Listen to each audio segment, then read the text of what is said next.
quite a long time. We are in the process as KAA of undergoing a procurement process to acquire a contractor for these works.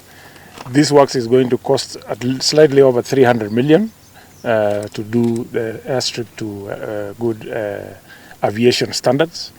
And with the few challenges that we have identified, we are going to work very closely with His Excellency Governor Simba Arati in order for us to have collaboration between the national government and the county government on how we can fast track and make this airstrip much more viable in terms of accommodating bigger aircrafts. We shall do what it is required as it is, and then work slowly on how to expand it, to make it bigger, to make the runway longer so that it can accommodate the bigger aircrafts. Otherwise, this work should start within the next 5 weeks. We should have a contractor in place ready to start the works. Opportune time, Mheshimiwa Kositany is coming back here. Last time we were standing here, he did promise that he will come back with his team. Now that he has a whole team, procurement, the GM, all engineers, just to figure out what they're going to do next. He has promised that in another 2-3 weeks, they will have started the issues of procurement.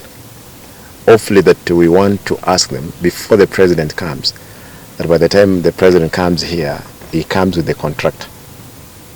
Honorable Mbati has just indicated that always these things happen nearer to elections.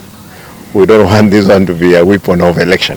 It's a weapon of development and the business. Promised some of the roads that he promised in the county at that time we were here. They have actually been procured. There are those ones which are on a design stage, as it were. Therefore, looking forward that this one will be able to be finished. I'm told now they are not going to do category 1 planes landing here. They want to see if we can have category 2. Category 2 is the light flights because of the runway. Looking forward, I've asked them if we can talk to the community. The issue of backfilling, the other side, we'll definitely have to look for more resources. And now that I'm in government, I've just indicated I'm this broad-based government and we are running the country.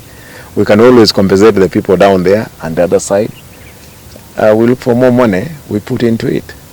Mkiniuliza $500 million, ni save from wherever I'm saving, na nyinyi mweke 500, we'll have done a very good airport here.